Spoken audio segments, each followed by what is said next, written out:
The sun had barely kissed the horizon when Rebecca Harrison discovered the fence around her chicken coop had been completely repaired, and folded beneath a smooth river stone on her porch railing was a note written in careful script that read, "You deserve help without strings attached." Her hands trembled as she held the paper, the morning air of White River, Arizona territory still cool enough to make her breath visible. For 3 weeks, that fence had been falling apart, and she had been too exhausted from working the small homestead alone to fix it properly. Her husband had been dead for 8 months now, killed when his horse threw him during a storm, and every day since had been a battle to keep everything from falling apart around her. She was 23 years old and felt like she had lived 3 lifetimes already. Rebecca walked slowly toward the chicken coop, her worn boots crunching on the dry earth. The fence posts stood straight and true, the wire pulled taut and secured with expert precision. Whoever had done this work knew what they were doing.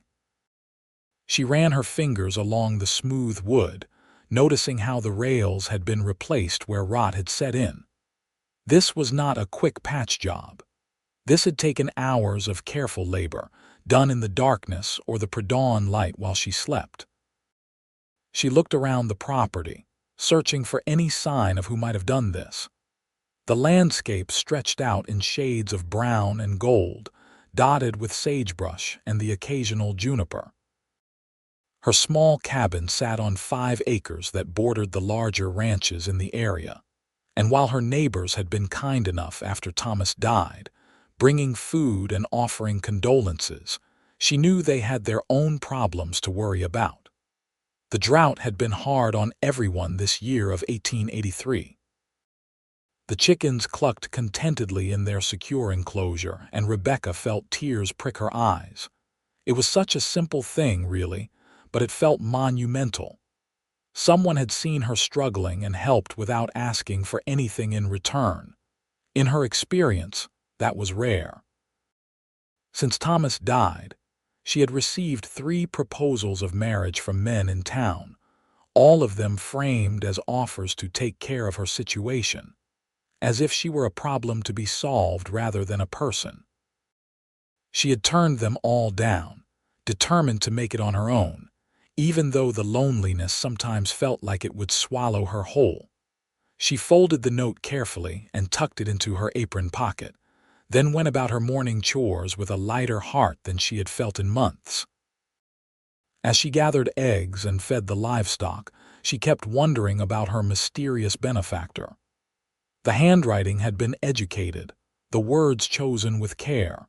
Not just, "I fixed your fence," but "You deserve help without strings attached." Those words suggested someone who understood what it was like to be taken advantage of, someone who knew the weight of obligation. 3 days passed before Rebecca saw any sign of who might have helped her. She was in town, selling eggs at the general store, when Martha Green, the storekeeper's wife, mentioned seeing Zachary Kane riding past the Harrison property several times recently. "That man keeps strange hours," Martha said, counting out coins for the eggs. "I have seen him heading out before dawn more than once. My Henry says he is the hardest worker the Triple K Ranch has ever had, but he keeps to himself something fierce." Rebecca's heart quickened. "Zachary Kane, I do not think I know him." "Oh, he has only been in White River about 2 months. Came from somewhere back east, though he does not talk about it. Tall fellow, dark hair, quiet, works for Kenneth Kingston on that big spread north of your place." Martha leaned in conspiratorially. "Handsome too if you like the serious type, but he does not come into town much, just works." Rebecca tried to picture this man as she walked home, her egg basket lighter and her coin purse slightly heavier. The Triple K Ranch bordered her property on the north side. It would have been easy enough for someone from there to see her struggling with the fence. But why would a stranger care enough to spend hours fixing it? The answer came the following week when she found her woodpile stacked and covered with canvas to protect it from the weather. Another note, this time wedged under a piece of split firewood. Winter comes sooner than you think. Stay warm. This time, Rebecca was determined to catch him. She began waking earlier, sitting by her window with a cup of coffee, watching for any movement in the pre-dawn darkness. For 3 mornings, she saw nothing but the gradual lightening of the sky and the stirring of wildlife. On the 4th morning, she finally saw him. He was tall, just as Martha had said, with broad shoulders and an easy way of moving that spoke of strength and confidence. He wore a dark hat pulled low, and even in the dim light, she could see he moved with purpose and efficiency. He was repairing the gate to her vegetable garden, which had been hanging crooked for weeks. She watched him work, fascinated by his quiet competence. He never once looked toward the house, never seemed to expect any acknowledgement or thanks. Rebecca pulled a shawl around her shoulders and stepped out onto the porch. The man froze, his back still to her, his hands gripping the gate post. For a long moment neither of them moved. Then, slowly, he turned around. Even in the growing light, she could see he was younger than she expected, maybe 26 or 27. His face was lean and sun-browned, with dark eyes that held a wariness she recognized. This was someone who had been hurt, someone who had learned not to expect kindness from the world.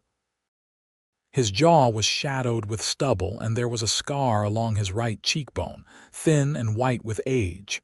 "I am sorry," he said, his voice low and rough from disuse. "I did not mean to disturb you. I will go." "Wait," Rebecca said, stepping off the porch. "Please, you have been helping me. I want to thank you." He shook his head, already moving toward a horse she had not noticed, ground tied near the property line. "No need. I just saw things that needed doing, that is all." "That is not all," Rebecca said, walking toward him despite his obvious desire to leave. "You have spent hours on my property, fixing things, helping me. The least I can do is know your name and say thank you properly." He paused, one hand on his horse's neck, clearly torn between fleeing and basic politeness. Up close, she could see the intelligence in his dark eyes, the way he held himself with a kind of controlled tension, like a spring wound too tight. "Zachary Kane," he said finally. "I work at the Triple K. Your property backs up to our northern range." "Rebecca Harrison," she replied, though she suspected he already knew that. "Why have you been helping me, Mr. Kane?" The question seemed to catch him off guard. He looked away, toward the horizon where the sun was just beginning to paint the sky in shades of gold and pink. "I lost my mother when I was 16, he said quietly. "She tried to keep our farm going after my father died, and she worked herself to death doing it. Neighbors saw her struggling, but no one helped unless they wanted something in return. One man offered to buy the land for a fraction of what it was worth. Another said he would help if she married him, even though she barely knew him. She was too proud to accept help with conditions, so she did it all herself until her heart gave out." Rebecca felt her throat tighten with emotion. "I am sorry." "I see you out here," Zachary continued, still not looking at her. "Working from sunup to sundown trying to keep everything together. It reminds me of her. And I thought, maybe if someone had just helped her, no strings attached, just helped because it was the right thing to do, maybe she would still be alive. So when I see something that needs fixing on your place, I fix it. That is all." The simplicity of his explanation, the raw honesty in his voice, moved Rebecca in a way she had not expected. This was not a man trying to win her favor or maneuver himself into her life. This was someone acting on principle, trying to right an old wrong by doing good in the present. "Would you like some coffee?" she asked. "And breakfast? It is the least I can do." He looked at her then, really looked at her, and she saw surprise in his eyes as if he had not expected her to be pretty. She knew she looked better than she had in months. The help he had given her, The weight he had lifted from her shoulders had let her sleep better, worry less. She had color in her cheeks again and brightness in her green eyes. "I should get back to the ranch," he said, but his voice lacked conviction. "Mr. Kane, you have spent hours helping me without asking for anything. The least you can do is let me feed you breakfast, please." A small smile touched his lips, the first she had seen from him, and it transformed his serious face into something warmer. "I suppose that would be all right. But just coffee if it is no trouble. I have to be at work by 7. They walked back to the house together, the morning air growing warmer as the sun climbed higher. Rebecca's kitchen was small but neat, with a cast iron stove and a simple wooden table. She poured him coffee from the pot she had made earlier, and insisted on scrambling eggs and frying bacon despite his protests that coffee was enough.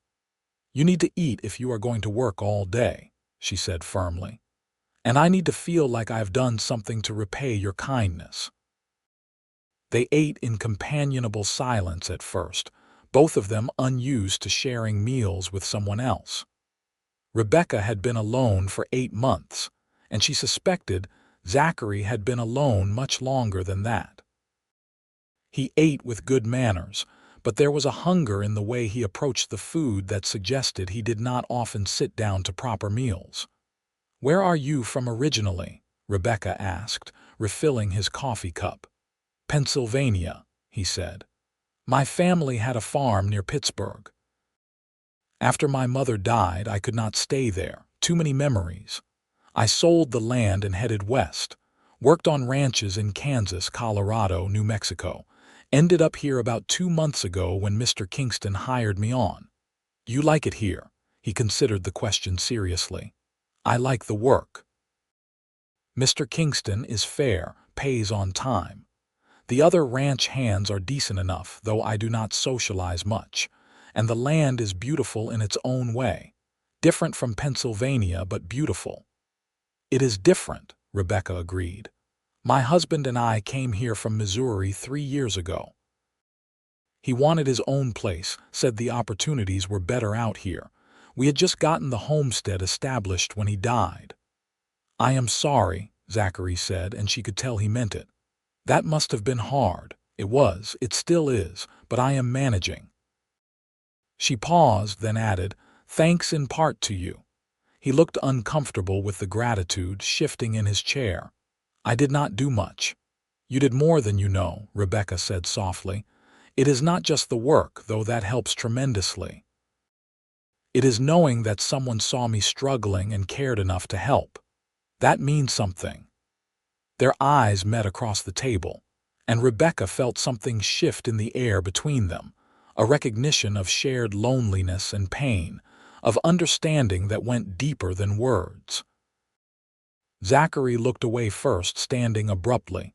"I should go. Thank you for breakfast, Mrs. Harrison." "Rebecca," she corrected, "please. And thank you, Zachary, for everything." His name on her lips seemed to affect him. She saw his jaw tighten, his hands clench briefly at his sides. Then he nodded, put his hat back on, and walked to the door. He paused at the threshold, looking back at her. "If you need anything else fixed, you can leave a note on the fence post by the road. I ride past there every day." Then he was gone, mounting his horse and riding toward the Triple K ranch at an easy lope. Rebecca stood in her doorway and watched him go, her hand pressed against her heart, which was beating faster than it had in a very long time. Over the following weeks, a strange courtship developed, though neither of them named it as such. Rebecca would find small repairs done around her property, tasks she had been meaning to get to but had not had the time or energy. A loose board on the porch fixed. The pump handle on her well greased and working smoothly. The lock on her barn door repaired. And always, when she could, she would leave something for him in return. A basket of food hung on that same fence post, covered with a cloth. Fresh baked bread. Jars of preserves. A new pair of work gloves she had sewn herself. She began to wake early on purpose, making coffee and watching for him. Some mornings, he would accept her invitation for breakfast, sitting at her table and talking in his quiet way about his work, about the land, about the books he read in the evenings when he was alone in the bunkhouse. She learned that he was educated, that his mother had been a schoolteacher before she married, and had made sure he could read and write and do figures. She learned that he had a dry sense of humor that surprised her into laughter. She learned that he was 27, that he did not drink or gamble like many of the ranch hands, that he sent money back east to a younger sister, who was married with children of her own, and she told him about herself in return. About growing up in Missouri as the youngest of 5 children, the only girl. About meeting Thomas at a church social and thinking he was the most ambitious man she had ever met. About the excitement of coming west, of building something new.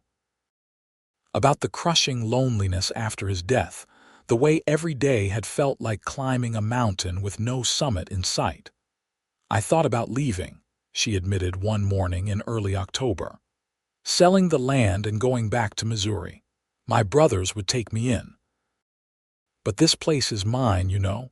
Thomas and I built it together, and I am not ready to give up on it, on myself." "You should not give up," Zachary said. "You are doing better than you think.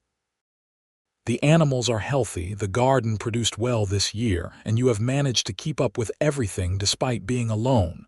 That takes strength." "Strength and a mysterious benefactor," Rebecca said with a smile. "I could not have done it without your help, Zachary. You know that." He looked down at his coffee, uncomfortable as always with direct gratitude. "You would have found a way. You are stronger than you think." As autumn deepened and the air grew cooler, Rebecca found herself thinking about Zachary more and more. She looked forward to those early morning visits, to the sound of his voice and the rare smiles that lit up his serious face. She found herself taking more care with her appearance, brushing her long brown hair until it shone, wearing her better dresses even for everyday work. She told herself it was just about feeling good, about taking pride in herself again, but deep down she knew the truth. She was falling in love with the quiet cowboy who fixed her fences and asked for nothing in return. The realization both excited and terrified her. She had loved Thomas, loved him truly, but that love had been comfortable, easy, built on shared dreams and similar backgrounds. What she was beginning to feel for Zachary was different. It was intense and consuming, a longing that went beyond simple companionship. She wanted to know everything about him, to understand the shadows that sometimes crossed his face, to be the person who could make him smile. She wanted his hands on her, his lips on hers, his body next to hers in the night. The strength of her desire shocked her sometimes, making her blush even when she was alone. She was not sure if Zachary felt the same way. He was always proper, always respectful, never crossing any lines of propriety. But sometimes she would catch him looking at her with an intensity that made her breath catch, or his hand would brush hers as he reached for his coffee cup, and the contact would seem to burn through them both. The tension built between them like a storm gathering on the horizon, inevitable and electric. The break came in late October, when Rebecca found a young calf tangled in some wire fencing on the far edge of her property. The animal was panicked and bleeding, and she could not free it on her own. She ran back to the house, scrawled a desperate note asking for help, and hung it on the fence post, praying that Zachary would see it soon. He arrived within an hour, riding hard, his face tense with concern.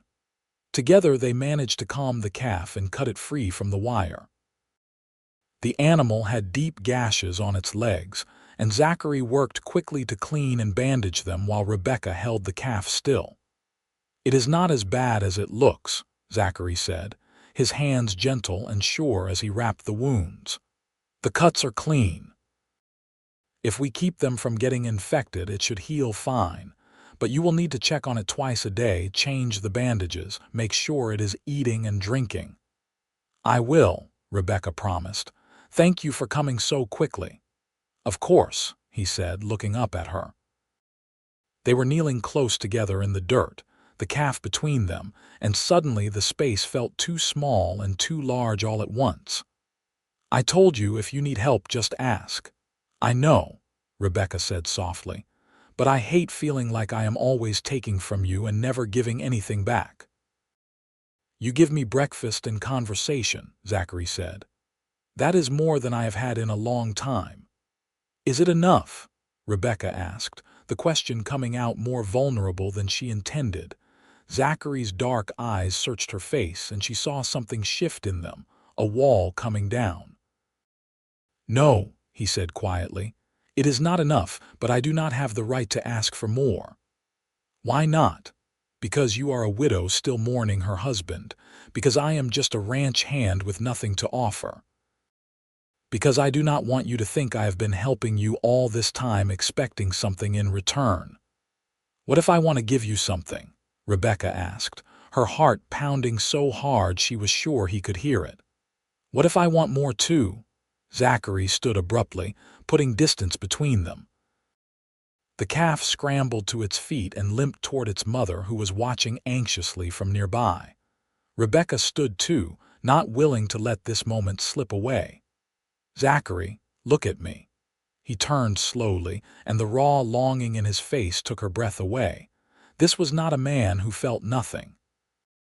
This was a man who felt too much and was desperately trying to hold it all in.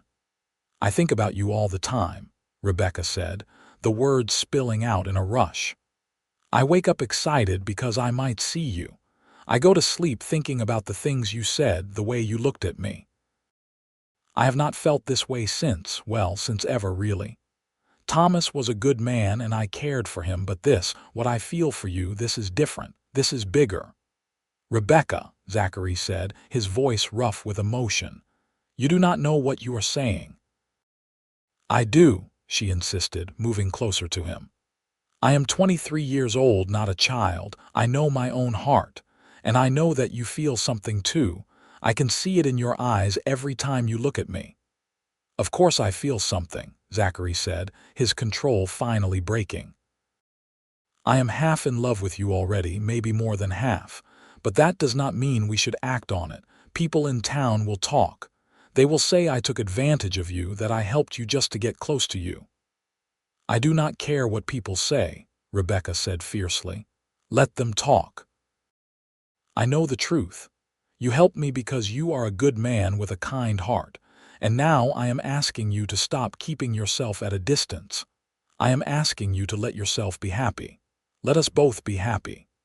Zachary looked at her for a long moment, conflict written clearly across his face. Then, with a sound that was half laugh and half groan, he closed the distance between them and pulled her into his arms. The kiss was everything Rebecca had been dreaming of and more. It was hungry and gentle at the same time, full of months of longing and restraint finally released. His hands cupped her face like she was something precious, and she wrapped her arms around his neck, pressing close, wanting to feel the solid reality of him against her. When they finally broke apart, both breathing hard, Zachary rested his forehead against hers. "I should not have done that," he said, but his arm stayed around her waist, holding her close. "I am glad you did," Rebecca said. "I have been wanting you to for weeks." "What do we do now?" Zachary asked. "I do not want to hide this, but I do not want to make things harder for you either." "We do what any courting couple does," Rebecca said practically. "You come calling on me properly. We let people in town see us together. We give them time to get used to the idea, and then, when we are ready, we make it permanent. You want to marry me?" Zachary asked, pulling back to look at her, disbelief clear in his voice. "Eventually, yes," Rebecca said, blushing but holding his gaze. "Is that so surprising?" "Rebecca, I am a ranch hand. I do not have land or money saved up. I cannot offer you anything but hard work and the clothes on my back." "You can offer me yourself," Rebecca said. "That is all I want. We will figure out the rest together. And I do have land, 5 acres that are paid for. If we are married, you could work that instead of working for Mr. Kingston. We could build something together, the way Thomas and I plan to, but better because we will really be partners, equal in everything." Zachary shook his head in wonder. "I came to White River thinking I would work and save money and stay alone because that was safer than opening my heart again. And then I saw you struggling and I just wanted to help. I never expected this." "Life is surprising that way," Rebecca said with a smile. "Good surprises, not just bad ones." They talked for another hour, making plans and promises, stealing kisses between words. When Zachary finally had to leave for his work at the Triple K, they agreed he would come calling on Sunday afternoon, properly and publicly, so everyone in White River would know his intentions were honorable. Sunday arrived sunny and warm for late October. Rebecca wore her best dress, dark green calico that brought out the color of her eyes, and pinned her hair up in a soft style that framed her face. She baked a cake and made lemonade, then sat on her porch trying to read, but mostly just watching the road for Zachary's arrival. He came at 2 o'clock exactly, riding a handsome bay gelding and carrying wildflowers he must have picked along the way. He had clearly made an effort with his appearance, too. His dark hair was combed back, his jaw freshly shaved, and he wore a clean shirt and vest that showed off his broad shoulders and lean waist. The sight of him made Rebecca's heart skip. "Afternoon, Rebecca," he said formally, dismounting and removing his hat. "I hope I am not too early." "You are right on time," Rebecca said, standing and walking to the porch railing. "Please come in." They sat together on the porch, drinking lemonade and eating cake, and talked about everything and nothing. To any observer, they would have looked like a perfectly proper courting couple. But underneath the surface, there was an awareness, a current of attraction that made even innocent touches feel charged. When Zachary's knee brushed hers as they sat on the porch swing, Rebecca felt heat flood through her. When she handed him a plate and their fingers touched, she saw his pupils dilate and heard his breath catch. "This is going to be difficult," Zachary murmured. "Being proper when all I want to do is kiss you again." "We have to do this right," Rebecca said, though she felt the same way. "Give people time to accept us. Show them this is real and serious." "How long do you think we need to court before we can marry without causing a scandal?" Zachary asked. Rebecca considered. "Thomas has been dead for 8 months. If we court for 3 or 4 months, that would make it a year total. I think that would be acceptable." 3 or 4 months, Zachary repeated. "That seems like forever." "We will be together," Rebecca pointed out. "We can see each other regularly, get to know each other better. It will be worth the wait." As the afternoon wore on, they discovered more about each other. Zachary told her about his sister Margaret, who lived in Philadelphia with her husband and 2 young sons. He showed Rebecca a photograph he carried, a small tintype of a woman who looked like him around the eyes, holding a baby and smiling. "She writes me every month," Zachary said. "Tells me about the boys, about her life there. She has been asking me to come visit, but it is a long journey and expensive. I have not seen her in 4 years. Maybe we could visit her together," Rebecca suggested. "After we are married, I would like to meet your sister." The idea clearly pleased him. "She would like you," he said. "She is always telling me I need to find a good woman and settle down, stop wandering from place to place." "You are settled now," Rebecca said. "Or at least you will be." "Yes," Zachary agreed, looking at her with such tenderness that she felt tears prick her eyes. "I am home." Over the following weeks, Zachary came calling every Sunday afternoon, and sometimes on Wednesday evenings too. They became a familiar sight together, And while some people in White River raised eyebrows at first, wondering if it was too soon for the widow Harrison to be courting, most came to accept it. Zachary's quiet respectability and obvious devotion to Rebecca won people over. He attended church with her, sat with her at community gatherings, and made it clear to everyone that his intentions were honorable and permanent. They talked to Mr. Kingston together about their plans. The ranch owner was understanding, even generous. "You have been a good worker, Kane," he said. "I hate to lose you, but I understand wanting to work your own land, and that 5 acres of Harrison's backs right up to my property. Tell you what, I will buy any surplus hay or grain you can produce, give you a fair price. That will help you get established." "Thank you, sir," Zachary said, shaking the older man's hand. "That is generous." "It is good business," Kingston replied, "and I like seeing people succeed. You two will do well together, I think. You have got the work ethic and she has got the land and the grit. That is a good foundation." As November turned to December and then January, Rebecca and Zachary's relationship deepened. They talked about everything, their hopes for the future, their fears, their dreams. Zachary wanted to expand the 5 acres eventually, maybe buy adjoining land if it became available. He wanted to raise cattle and horses, build a real ranch over time. Rebecca wanted a garden big enough to sell produce in town, wanted chickens and maybe a dairy cow or two. They both wanted children, several of them, to fill the house with noise and laughter. "I want a family," Zachary told her one cold January evening as they sat by her fire. "I want what I had when I was young, before my father died. That sense of belonging, of being part of something bigger than yourself. I want children to raise and love, to give them the chances my parents gave me." "I want that too," Rebecca said. "I always imagined having children with Thomas, but it never happened. Now I am glad, because I cannot imagine having them with anyone but you."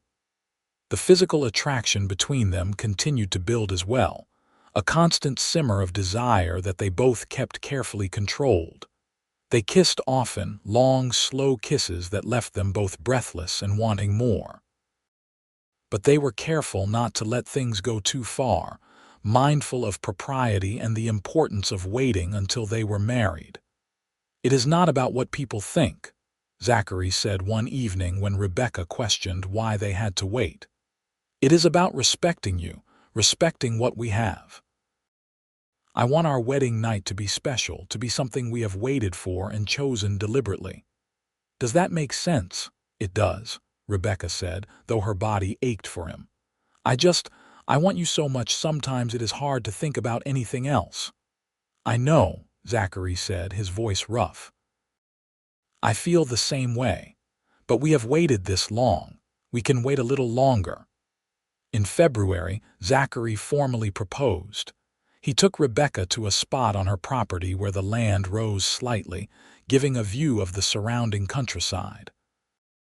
It was sunset, the sky painted in brilliant shades of orange and purple, and the air was cold and crisp.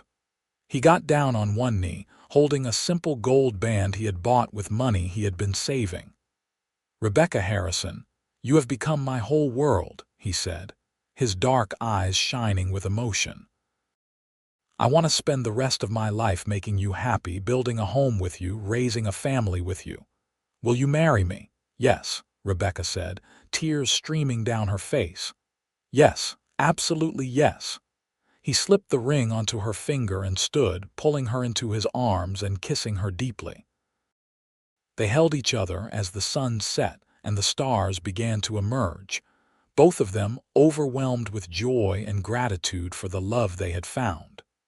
They set the wedding date for mid-March, giving them time to make preparations, but not waiting longer than necessary. Rebecca sewed her own wedding dress, cream-colored silk with lace at the collar and cuffs. Zachary bought a new suit, dark gray wool that made him look even more handsome than usual. They would be married in the small church in White River, with Reverend Matthews officiating and whoever from town wanted to attend. The weeks before the wedding were a flurry of activity.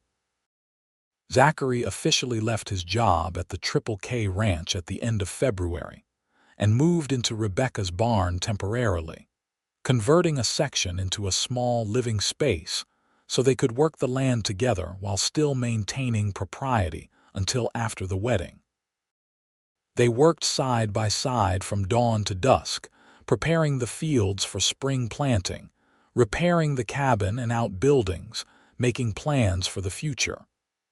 "We should expand the chicken coop," Rebecca said one afternoon as they walked the property. "If we are going to sell eggs in town regularly, we need more birds." "Agreed," Zachary said. "And I want to build a proper barn, something big enough for cattle eventually. The one that is there now is too small and too old." "That will cost money," Rebecca pointed out. "We need to be careful, build up slowly." "I know," Zachary said, "but we can do it. We have time and we are both willing to work hard. We will make this place into something special." His confidence was infectious, and Rebecca found herself believing they could accomplish anything together. Zachary had a way of making even difficult tasks seem manageable, of breaking big goals down into small, achievable steps. He was patient and methodical, never rushing but always moving forward. These were qualities that would serve them well as they built their life together.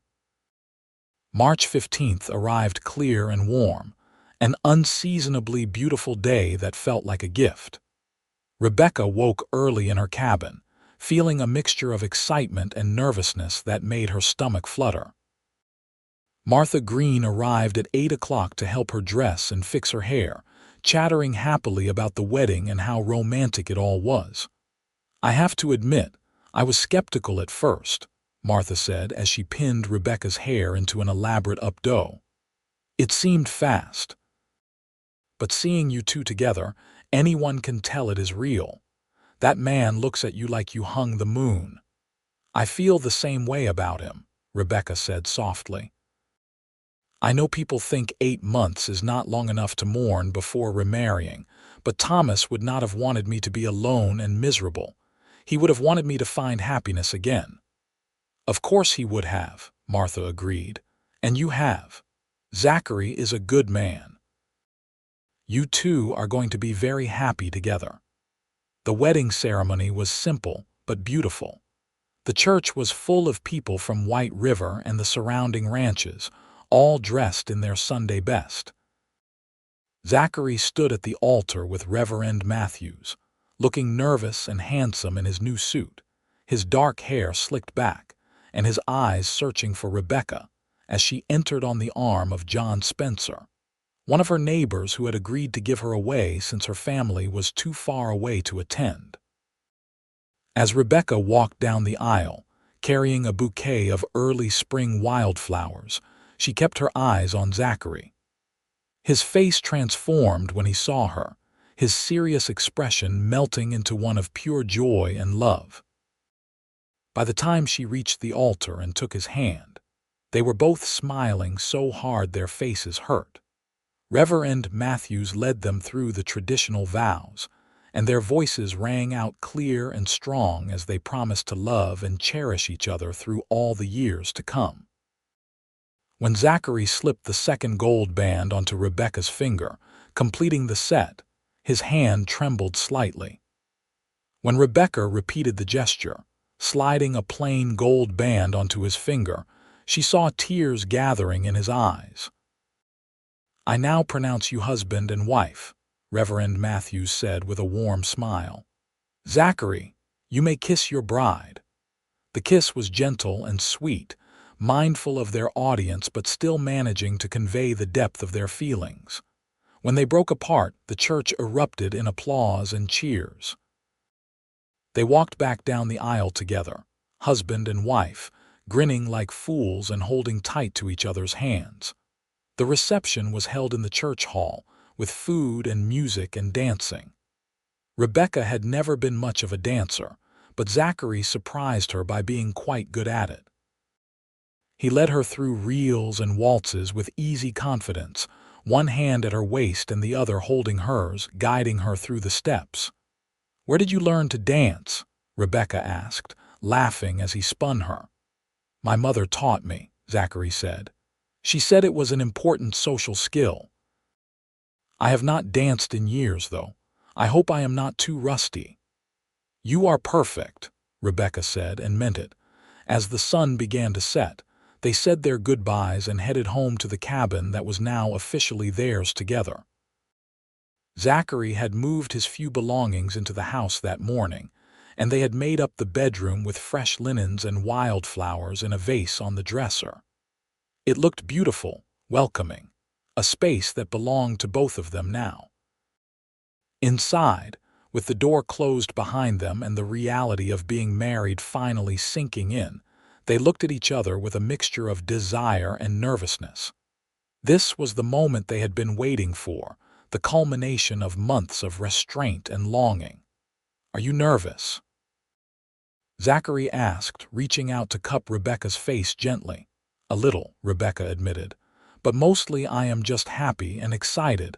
I have been waiting for this for so long." "Me too," Zachary said. He leaned down and kissed her slowly and thoroughly, taking his time. His hands moved to the buttons at the back of her dress, and Rebecca felt her breath catch as he began to unfasten them. They undressed each other slowly in the lamplight, discovering the reality of each other's bodies after months of imagination. Then Zachary picked Rebecca up and carried her to their bed, laying her down gently and covering her body with his own. Their lovemaking was tender and passionate, a perfect blend of gentleness and intensity. Zachary was careful with her, making sure she was comfortable and ready, but there was an urgency to his touch that spoke of months of pent-up desire finally being released.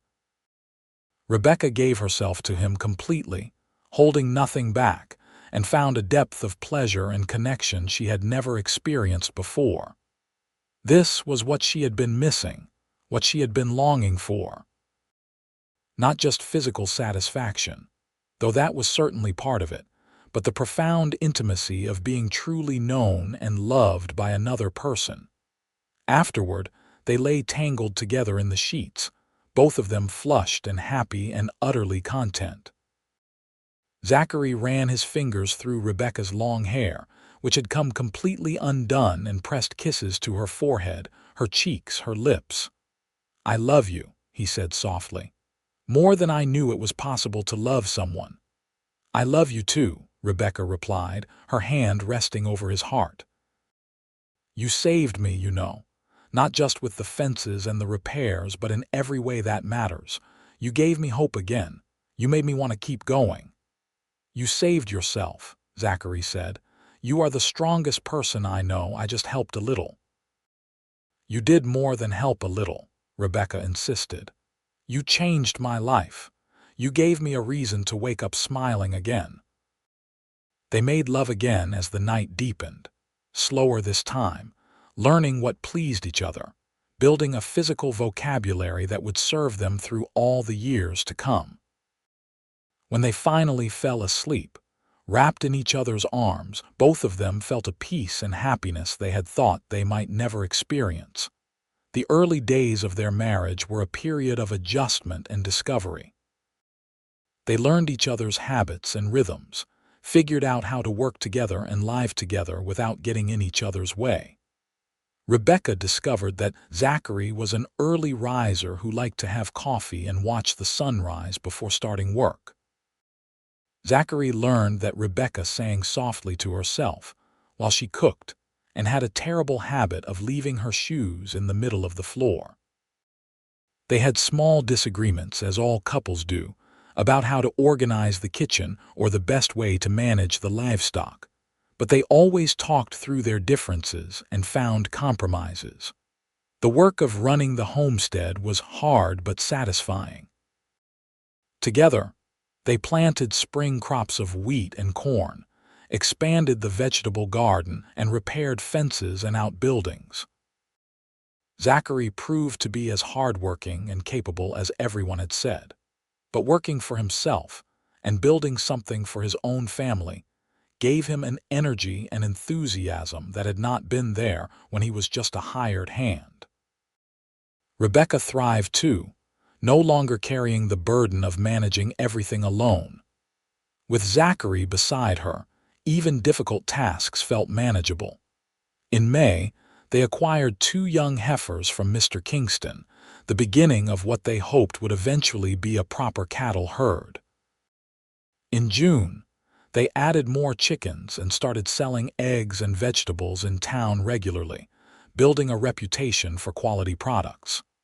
Money was tight, but they were making it work, living frugally and reinvesting every spare dollar back into the homestead. By late summer, Rebecca began to suspect she might be pregnant. She was tired all the time, needed to nap in the afternoons, and her monthly courses had stopped. She waited a few weeks to be sure before telling Zachary, wanting to be certain before getting his hopes up. When she was confident, she told him one evening after supper as they sat together on the porch watching the sunset. "I have some news," she said, taking his hand. "I am fairly certain I am going to have a baby." Zachary's reaction was everything she could have hoped for. His face lit up with pure joy and he pulled her into his arms, holding her tight. "Are you sure?" he asked, his voice thick with emotion. "As sure as I can be," Rebecca said. "I feel different the way people describe, and I have missed my courses for 2 months now." "A baby," Zachary said wonderingly. "We are going to have a baby. Are you happy?" Rebecca asked, even though she could see he was. "Happy does not even begin to cover it," Zachary said. I do not even have words. This is everything I wanted, everything I dreamed of, a family with you." They talked late into the night about their hopes for the child, making plans and dreaming together. Zachary became even more protective and solicitous of Rebecca, insisting she rest more and not take on any heavy work. She protested at first, not wanting to be treated like she was fragile, but eventually gave in when she realized it made him happy to take care of her. The pregnancy progressed normally. Rebecca had some morning sickness in the early months, but it passed by autumn.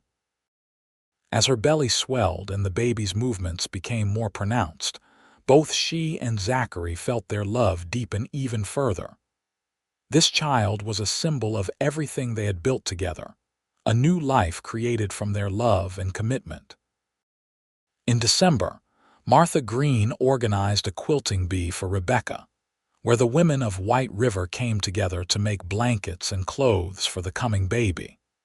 It was a warm, communal experience that made Rebecca feel truly part of the community. The women shared advice and stories about childbirth and raising children, and while some of it was frightening, mostly it was reassuring. She was not alone in this. She had support and friendship. Zachary built a cradle during the long winter evenings, working by lamplight in the cabin while Rebecca knitted tiny clothes and blankets. He carved small animals into the headboard, a cow and a horse and a chicken, symbols of the life they were building. It was a work of love, sturdy and beautiful, and Rebecca knew it would be used for all their children. The baby came in late February, on a cold night when the stars were brilliant in the clear sky. The labor was long and difficult, as first births often are, but Rebecca was strong and determined. Martha Green served as midwife, along with Dr. Harrison from town, who had insisted on being present just in case there were complications. Zachary stayed with Rebecca through it all, holding her hand and wiping her forehead, murmuring encouragement and love even when she squeezed his hand hard enough to hurt. Finally, as dawn was breaking, their son was born. He came into the world howling with indignation at the cold air, his tiny fists waving and his face scrunched up and red. Rebecca cried when they placed him on her chest, overwhelmed with love and relief and exhaustion. Zachary stood beside the bed with tears streaming down his face, one hand gently touching his son's tiny head. "He is perfect," Zachary said, his voice breaking. "He is absolutely perfect." They named him Thomas Zachary Kane, after both Rebecca's first husband and his father. Zachary had suggested it, saying it was important to honor the past while building the future. Rebecca loved him even more for his generosity of spirit, for understanding that Thomas had been important to her, and that remembering him did not diminish what she and Zachary had together. Little Thomas, who they called Tommy from the start, was a healthy, hungry baby who kept them both exhausted in those early weeks. But even through the sleepless nights and the constant feedings, Rebecca and Zachary were radiantly happy. This was what they had been working toward, the family they had both dreamed of. As spring arrived and Tommy grew stronger and more alert, they began to work the land again together. Rebecca would strap Tommy to her chest in a sling she had made and work in the garden, talking to him as she planted seeds and pulled weeds. Zachary would take him out to the barn sometimes, letting the baby watch as he fed the animals and did the daily chores. Tommy seemed fascinated by everything, his dark eyes, so like his father's, taking in the world with serious attention. By the time Tommy was 6 months old, the homestead was thriving. They had 12 chickens now, 3 cows including the 2 heifers who were nearly grown, and a pair of young horses Zachary was training to work. The garden produced abundantly, and they sold the surplus in town. They had paid off the small debts they had accumulated and were even saving a little money. More importantly, they were happy. Genuinely, deeply happy in a way that felt miraculous given how both of them had suffered in the past. You ever think about how different things could have been? Rebecca asked one evening as they sat together on the porch, Tommy asleep in his cradle beside them. "What if you had not seen my fence that morning? What if you had not decided to fix it?" "I think about it sometimes," Zachary admitted, "but I do not believe it was chance. I think we were meant to find each other. You needed help, and I needed someone to care about, someone to build a life with. We found each other at exactly the right time."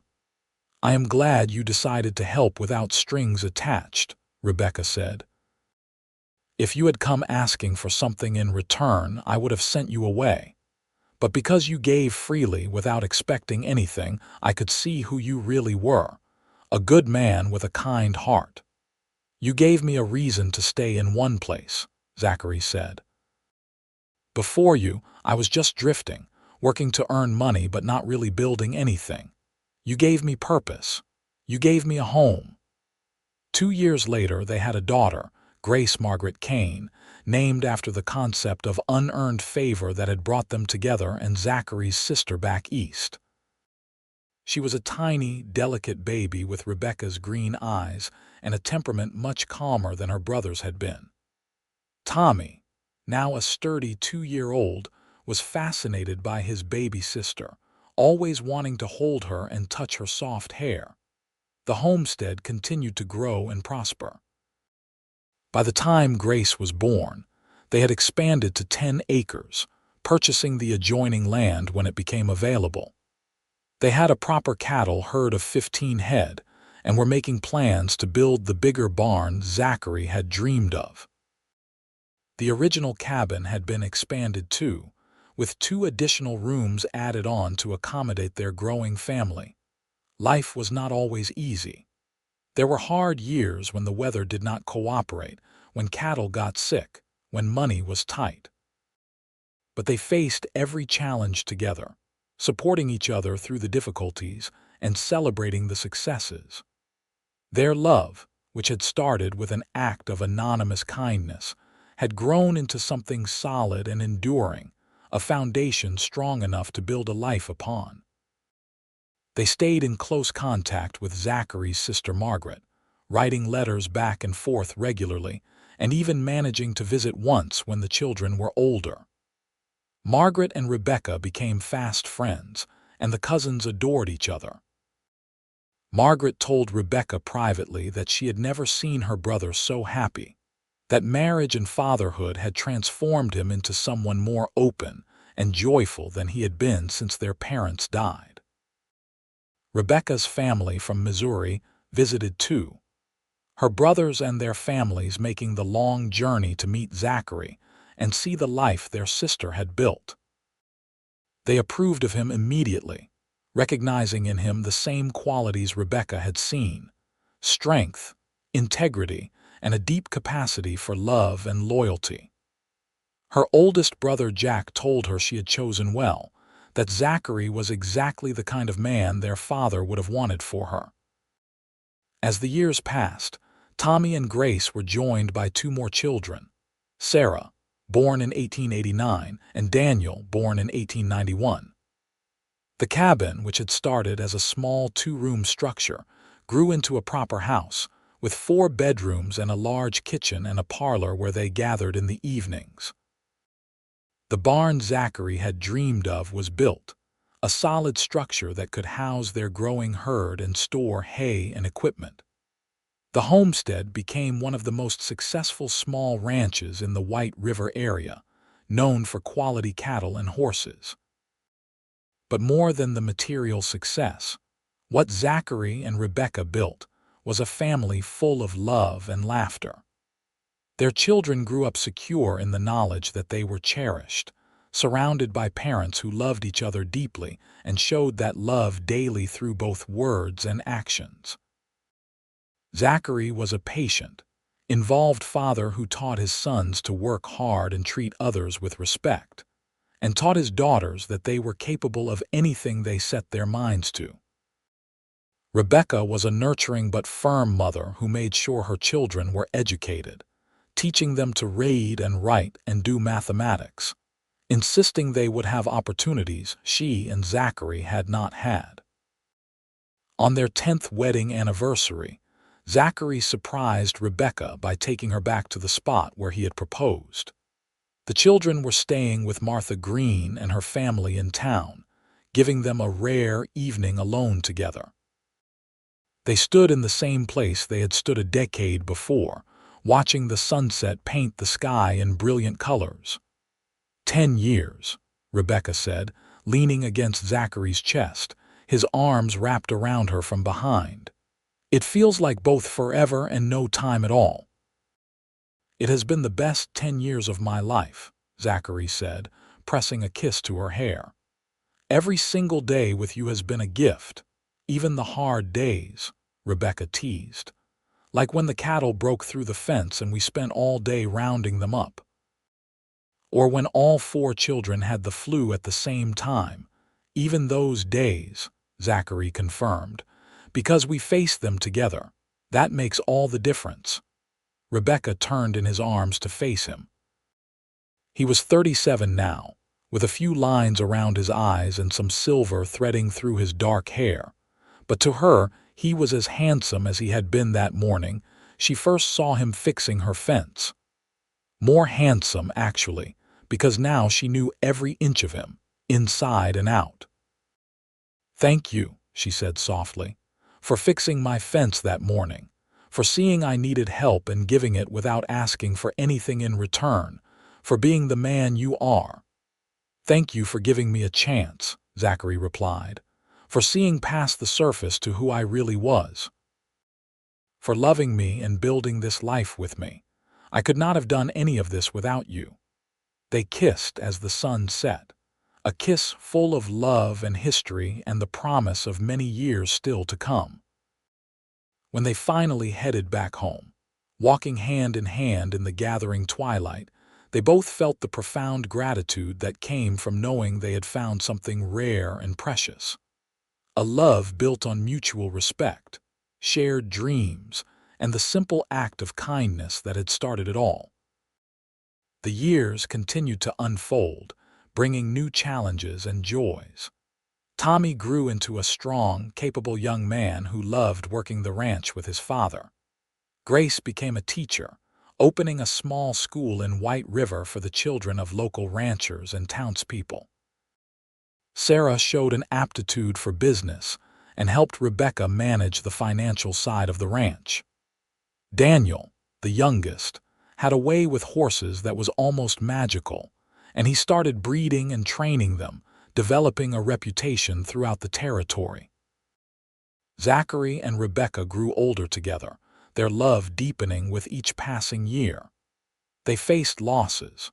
Mr. Kingston died, and they attended his funeral with genuine grief for the man who had given Zachary a chance and supported them when they were starting out. Martha Green passed away after a long illness, and Rebecca mourned the friend who had been there for every important moment of her life in White River.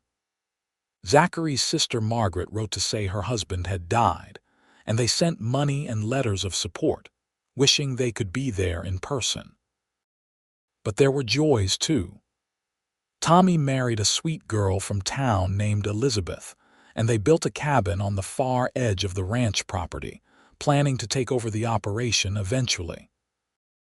Grace married a doctor who came to White River to set up a practice, and they gave Rebecca and Zachary their first grandchild, a little girl named Rebecca after her grandmother. Sarah married a man who owned the general store, and together they expanded the business. Daniel remained single for longer, focused on his horses, but eventually he fell in love with a woman who shared his passion for animals. By the time they had been married 25 years, Zachary and Rebecca were grandparents multiple times over, and the ranch that had started as 5 struggling acres had become a prosperous operation spanning nearly 100 acres. But the original cabin, though expanded and improved, was still at the heart of the property. And that fence, the one Zachary had fixed so many years ago at dawn, was still standing, maintained carefully over the years as a reminder of where it all began. On a cool morning in March of 1908, the 25th anniversary of the day Zachary had fixed that fence, Rebecca woke before dawn and found her husband already up, sitting on the porch with a cup of coffee, watching the sun rise. She poured herself coffee and joined him, sitting in the chair beside his, their hands finding each other automatically. "You remember what day this is?" Zachary asked. "How could I forget?" Rebecca replied. 25 years ago today, you fixed my fence and left me a note saying I deserved help without strings attached. Best decision I ever made," Zachary said. "Well, second best. The best was asking you to marry me. We have had a good life, have we not?" Rebecca said, looking out at the land they had built together. "Better than I could have imagined when I was struggling alone." "We have had an amazing life," Zachary agreed, "and we are not done yet. We have years ahead of us still." "I hope so," Rebecca said, "because I am not tired of you yet." Zachary laughed and pulled her close, kissing her temple. "Good, because I am definitely not tired of you." As the sun rose higher, painting the sky in shades of gold and pink, they sat together in comfortable silence. 2 people who had found each other through kindness and built a love that would last a lifetime. Their children and grandchildren slept peacefully in houses scattered across the property, part of the legacy they had created. The land stretched out around them, familiar and beloved, shaped by years of hard work and care. Rebecca thought about the note she still had, tucked away in a box with other treasures. "You deserve help without strings attached." Those simple words had changed everything, had opened her heart to the possibility of accepting kindness, which had led to friendship, which had led to love. Sometimes the smallest gestures had the biggest impacts, rippling out in ways no one could predict. "What are you thinking about?" Zachary asked, noticing her thoughtful expression. "About how one act of kindness can change everything," Rebecca said. "About how grateful I am that you were the kind of man who saw someone struggling and helped without expecting anything in return. Not everyone is like that." "I was selfish too, though," Zachary said. "I helped you because it made me feel better, because it gave me purpose.